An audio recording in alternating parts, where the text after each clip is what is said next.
Hi friends, అందరికీ నమస్కారము. ఈరోజు మరొక సరికొత్త వీడియోతో మీ ముందుకు వచ్చాను నేను. చూసారా ఫ్రెండ్స్, ఒక రైతు పొలాన్ని దున్నిన తర్వాత, దున్నక ముందు, దున్నిన తర్వాత, విత్తనాలు చల్లిన తర్వాత, విత్తనాలు చల్లక ముందు ఏ విధంగా ఉంటుందో చూద్దాము. ఇప్పుడు చూస్తున్నారు ఫ్రెండ్స్, ఈ పొలం అన్నది ఒక రైతు వరి విత్తనాలు చల్లక ముందు ఈ విధంగా ఉండేది. వరి విత్తనాలు చల్లే ముందు ఒక రైతు ఎంత కష్టపడతాడంటే దానిని దున్నడానికి చాలా కష్టపడుతుంది. రైతు యొక్క జీవితం అనేది వర్షపైన ఆధారపడి ఉంటుంది. చూసారా ఫ్రెండ్స్, రైతు దాన్ని దున్నిన తర్వాత ఇలా ఉంటుంది. చాలా టైం పడుతుంది. దున్నిన తర్వాత కొన్ని రోజులు వెయిట్ చేయాలి.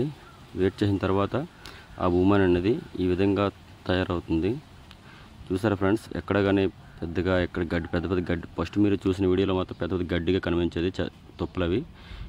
ఈ దున్నిన తర్వాత ఎటువంటి పెద్ద తుప్పలు కానీ ఎటువంటి పెద్ద గడ్డి కానీ కనిపించట్లేదు. ఆ తర్వాత దీనిపైన వరి విత్తనాలు అనేది చల్లుతారు ఫ్రెండ్స్. వరి విత్తనాలు ఏ విధంగా చల్లుతారు అనేది నేను మీకు చూపిస్తాను. చూసారా ఫ్రెండ్స్, ఒకరైతే చాలా కష్టపడతాడు. ఈ విధంగా వరి విత్తనాలు అనేది ముందు మనం దున్నిన భూమి మీద చల్లుకోవాలి. చాలా దగ్గరగా ఒత్తుగా చల్లాలి. దూరం చల్లడం వల్ల మనం ఆకు ఎదిగిన తర్వాత అనేది ఆకును తీసుకోవడం చాలా కష్టం అవుతుంది. కాబట్టి వీలైనంత వరకు విత్తనాలు అనేవి చాలా దగ్గరగా జల్లాలి. దగ్గరగా జల్లడం వల్ల ఉపయోగం ఏంటంటే మనం ఆకును తీసేటప్పుడు చాలా సింపుల్గా తీసుకోవచ్చు. మన చేతితో పట్టుకోవడానికి కూడా చాలా వీలుగా ఉంటుంది. మనం దూరంగా చల్లడం వల్ల మన యొక్క డిస్టెన్స్ పెరుగుతుందో తప్ప పని అనేది తరగదు.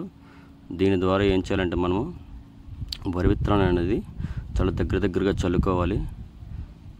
చల్లడం వల్ల మనకు చాలా ఉపయోగాలు ఉన్నాయి. ఈ ఉపయోగం తర్వాత తెలుస్తుంది, మన ఉడిసే ముందు తెలుస్తుంది ఎంత ఉపయోగం ఉన్నదని.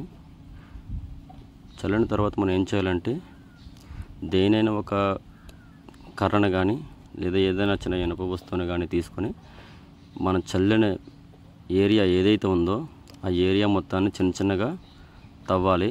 ఏ విధంగా తవ్వాలనేది నేను మీకు చూపిస్తాను. చూసారా ఫ్రెండ్స్, ఏ విధంగా తవ్వారో చూసారా, ఈవిడ ఎలా తవ్వుతుందో. ఈ విధంగా అనేది మనం ధాన్యం చల్లిన ఎంతైతే మన ప్లేస్ ఉందో ఆ ప్లేస్ని మొత్తం ఈ విధంగా కనిపిస్తుంది ఫ్రెండ్స్. ఏ విధంగా తవ్వారు ఈ విధంగా మొత్తం మనం దాన్ని తవ్వుకోవాలి. తవ్వుకున్న తర్వాత ఏం జరుగుతుందంటే ఆ విత్తనాలు అనేవి మట్టితో కప్పబడుతుంది. మట్టితో కప్పబడడం వల్ల మనకి మట్టి అనేది ఆ యొక్క ధాన్య విత్తనాలను తాకే మట్టికి అంటుకుంటుంది. దాని ద్వారా ధాన్య విత్తనాలు అనేవి వేరున పోసుకొని భూమికి వేరున పోసుకొని త్వరగా ఎదగడానికి అవకాశం ఉంటుంది. చూసారా ఫ్రెండ్స్, ఈ విధంగా మొత్తం మనం చల్లిన ప్లేస్ని మొత్తం ఇలా తవ్వుకోవాలి. తవ్వుకున్న తర్వాత ఈ విధంగా ఉంటుంది. చూసారా, ఈ మేము చేసిన మడిలో కొద్దిగా వాటర్ ఎక్కువగా ఉంది. మనం విత్తనాలు చల్లేటప్పుడు వాటర్ తక్కువగా ఉండేటట్టు చూసుకోవాలి. ఎక్కువగా ఉంటే మళ్ళీ మొక్కను నాటడానికి ఇబ్బందిగా ఉంటుంది. చూసారా ఫ్రెండ్స్, ఈవిడ ఎలా తవ్వుతుందో.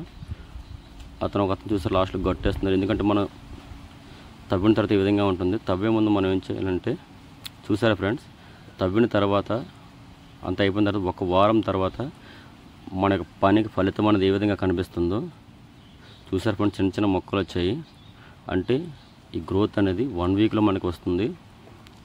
చూసారా, ఇంకా పూర్తిగా నాట ఎందువల్ల అంటే మేము చల్లిన తర్వాత వర్షం అనేది బాగా పడడం వల్ల మా చల్లిన ఒక ప్లేసు ఏదైతే ఉందో నీరుతో ఎక్కువ కప్పబడి ఉండడం వల్ల పూర్తి ఇంకా నాటలేదు.